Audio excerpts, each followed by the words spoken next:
Today I will show you how to create a new board on Monday, and if you find this video helpful, please do not forget to like and subscribe. Now, to create a new board on monday.com, you can either start from scratch or use a pre-made template. Both methods begin with the same initial step, and that is logging into your Monday account. Now, once you log into your Monday account, automatically it should lead to task, and that should be your default dashboard.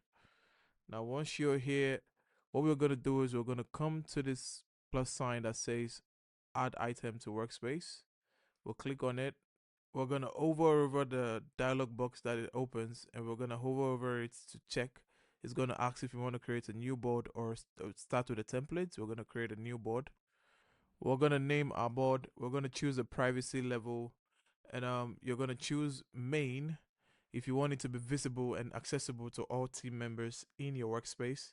You're going to choose private if you want it to only be visible to you and specific members that you invite, and you're going to choose shareable if you want it to be shared with external users such as clients and freelancers without giving them access to your full account.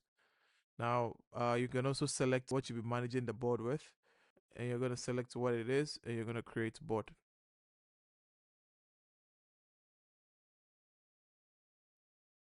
And once this load, you should have successfully created a board. As you can see, it says test board. You can find a board here.